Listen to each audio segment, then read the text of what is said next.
Je vais vous donner un aperçu de comment on utilise la très haute résolution spatiale optique dans le cadre de suivi de la caractérisation des lacs. Donc, moi, je suis Thomas Thierry, je travaille à l'Office français pour la biodiversité au sein de la direction recherche.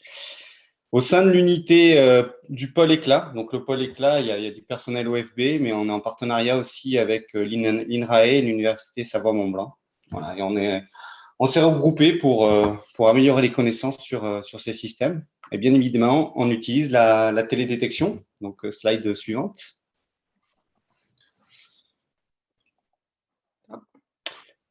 Alors, laquelle? Celle-ci? Celle-là, parfait. Parfait. Ça, c'est juste pour vous dire que, au vu des superficies qu'on a à documenter sur le territoire national, c'est sûr que le spatial est un enjeu important pour nous. Voilà. Donc, on y travaille, pas que nous, avec les partenaires aussi. Et à titre d'exemple, vous avez le réseau de suivi DCE, donc c'est les lacs qui sont en rouge. Et même sur ce réseau, on a du mal à suivre correctement les paramètres, les différents paramètres écologiques. On a une vue assez lâche dans le temps et dans l'espace de ces paramètres qu'on utilise pour évaluer la qualité, le bon état écologique de ces masses d'eau, au sens de la directive cadre eau. Et l'objectif, c'est de compléter cette information terrain par le satellitaire. Slide suivante.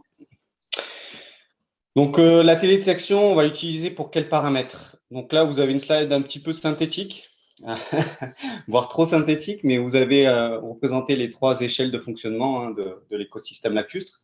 On va dire l'échelle de la masse d'eau, l'échelle du corridor rivulaire, donc le pourtour du lac, et l'échelle du bassin versant.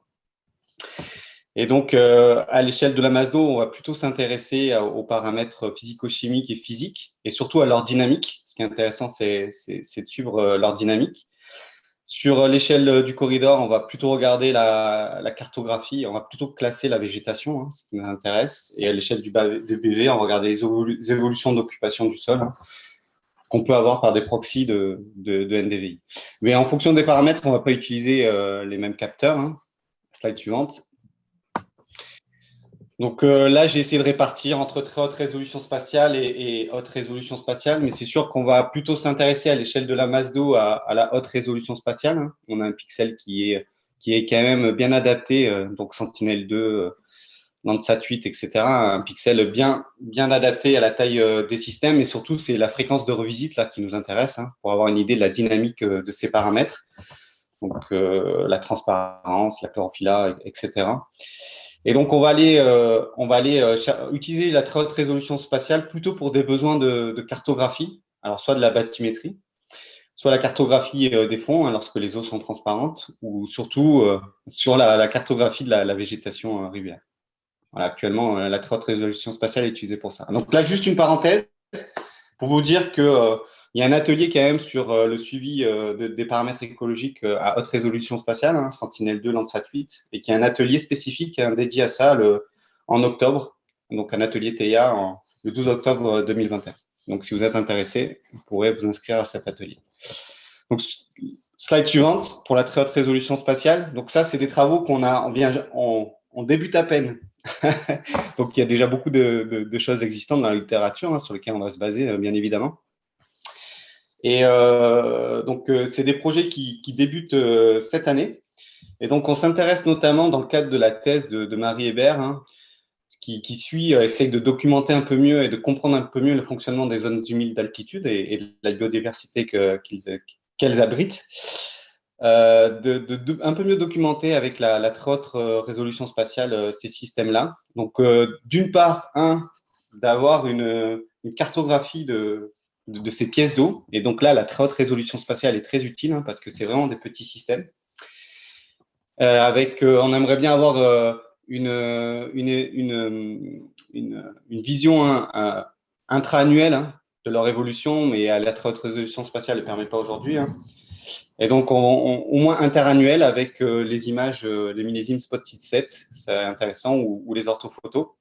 Et bien évidemment, on s'intéresse à la ceinture de végétation et on a des campagnes de terrain qui sont prévues cette année pour aller récolter les signatures radiométriques de ces différentes espèces sur le terrain. Voilà, on fait la même chose pour les étangs piscicoles. même problématique sur les ceintures de végétation et puis les évolutions aussi de l'hydrologie. Alors, la très haute résolution spatiale, on l'utilise aussi en stéréo. Donc là, c'est des tests qu'on a fait et on a vu que c'était assez intéressant lorsque les plans d'eau étaient à vide. Alors, pas forcément complètement, mais ça permet de bien compléter en fait la bathymétrie qu'on peut avoir avec les échosondeurs qui sont moins performants justement à faible profondeur. Et donc, au niveau des berges, avec les couples stéréo, on peut avoir une meilleure information sur le modèle numérique de surface et donc la bathymétrie. Donc là, vous avez un exemple qu'on a juste en test qu'on a fait sur le lac de Bimont, hein, qui est un lac au nord d'Aix-en-Provence, là où on est. Et ça fonctionne plutôt bien. Voilà, pour les perspectives, donc, je les ai axées plutôt sur Pléiades Néo et ce qui change, alors entre 30 cm et 50 cm ou voire 80, je vous avoue que pour l'instant, on n'a pas forcément réfléchi au gain qu'on aurait, hein. Mais c'est plutôt sur la partie spectrale où on a deux nouvelles bandes, hein, le Deep Blue et le Red Edge. Donc forcément, Deep Blue, on va traverser plus en profondeur la masse d'eau, hein, lorsqu'elle est transparente. Donc c'est intéressant pour la bathymétrie, hein, parce qu'on a une absorption de l'eau qui est moins forte quand on s'approche de l'ultraviolet. Et bien évidemment, pour la cartographie, le Red Edge, comme l'a dit mon collègue Stéphane Dupuis, hein, à partir du moment où on a de l'information plus riche spectralement, c'est intéressant pour la végétation et notamment le Red Edge. Et je le rejoins aussi que pour nous, la bande, alors moi je dis plutôt orange, mais c'est jaune-orangé, est intéressante. Slide suivante. Ça, c'est plus pour la partie couleur de l'eau. Voilà, ça serait intéressant d'utiliser aussi Pléiades Néo pour des suivis de paramètres comme la chlorophylla. Je pense que c'est possible.